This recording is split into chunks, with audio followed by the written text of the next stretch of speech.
but I do make enough money to cover my groceries and all my other expenses. So today I am going to touch on online teaching and how it's been going.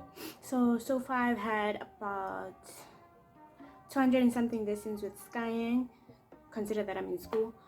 250 something plus lessons with Skyeng, almost 260 now, and it's been going really well. So because we have so many scattered videos, I am going to sum up everything that you need to know in this video, and I have little notes. Okay, so in order to do online teaching, the requirements are as follows, right? First, you need a 3-year degree, right? Or you first need a undergraduate degree, right? As well as something called a TEFL, which is a Teaching English as a Foreign Language certificate, which is 120 hours, right? So if you have a degree, you still need the TEFL, but I've heard that if you have a Bachelor of Education or a PGCE, you do not need to do a TEFL. Okay, cool. So the TEFL, it has to be 120 hours.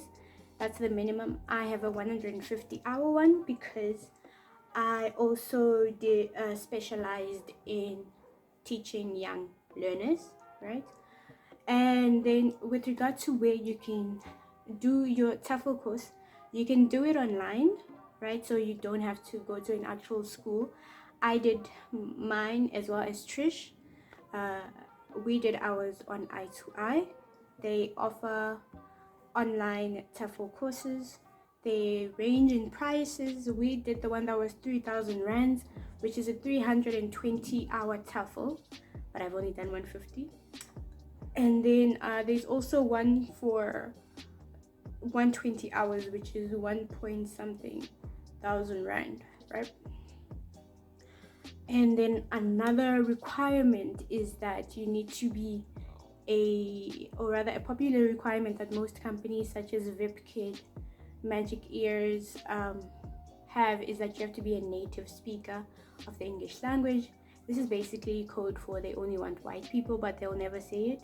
So you have to find if you're a non-native speaker, so in other words you're from countries that are not the USA, UK, I don't know the whole list.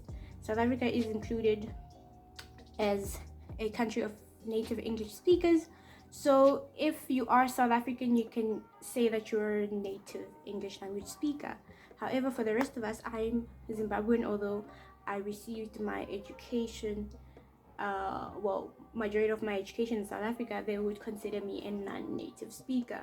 So what I did was that in my CV, on the profile, I clearly stated that I finished my primary, secondary, and tertiary education in South Africa, right? So that whoever is reading my CV, if one of the most important things is that I need to be a native speaker, they'll be like, but she's been in the country. And then you also need to look for companies that don't really care. And for me, the company that hires non-native speakers a lot, it would be Skyeng, which is where I work now. It is a Russian English language company, and they're very non-native speaker friendly in that they don't discriminate with regard to who to hire. It all depends on your skill and how well you do in the interviews. So at Skyeng, you can choose your own hours, right? And at first your salary will be low, but as you have recurring students, those students will earn you a bonus, so your salary does go up as you work within the company.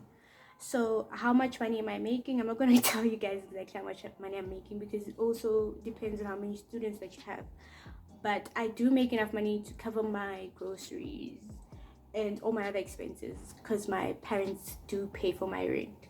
So everything else I do pay for myself.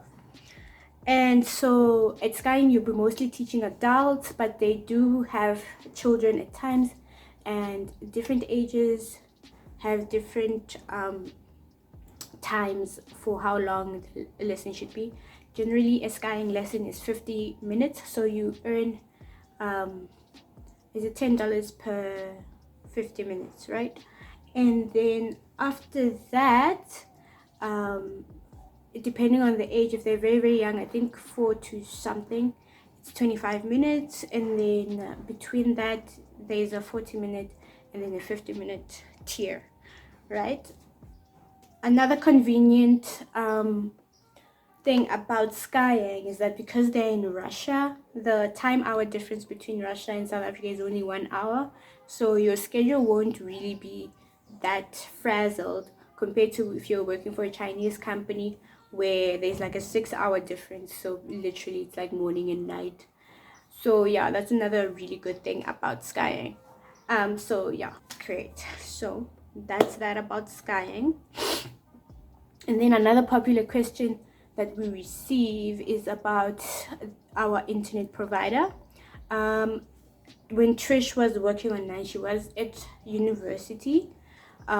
She was at Rhodes University, so they had access to Wi-Fi. So this is a perfect job if you're like a postgraduate student or you're working on your second degree and you wanna like have a job. So like you can use your university's Wi-Fi. For me, I did it at home and we use True Communications. I will put their logo or their link somewhere down below. They're really good. Their cheapest price point is 500, but then the speed might be a little slow, so you might want to opt for something more expensive. We opted for the 700 one. I think that satisfies Skyeng's internet speed requirements, which are 10 megabytes upload speed and 10 megabytes download speed and 2 megabytes upload speed.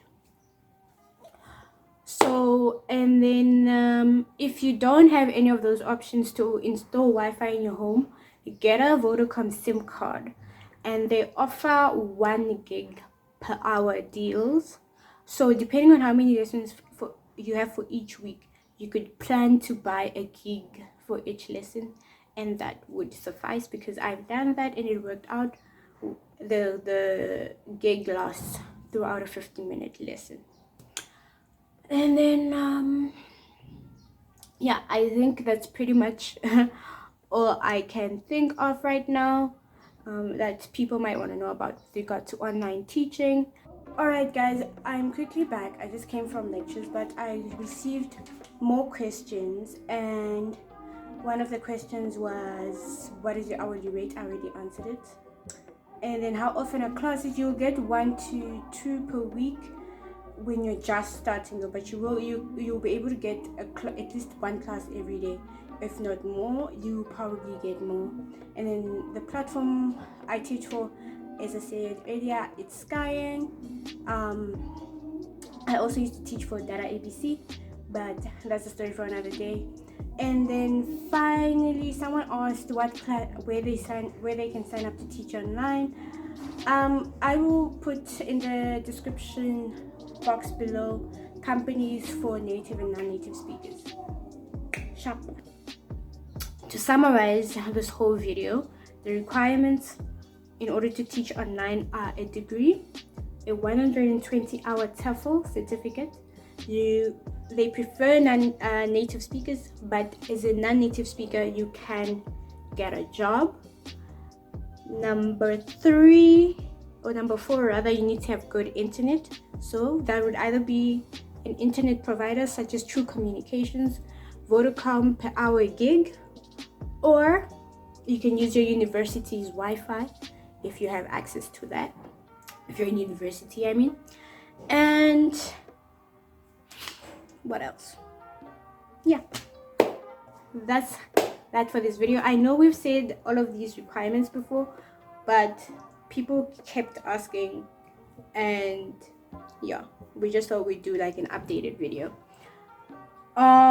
With regard to how things work at Skyeng, you essentially get a supervisor who helps you maintain your average, such as your discipline. So your discipline is basically how many lessons you're supposed to have a month versus how many lessons you actually had. So you have to keep it 90% and above. But if you go below it, they will help you. It's not like you get fired or anything. and they're very supportive. It's a friendly work environment, and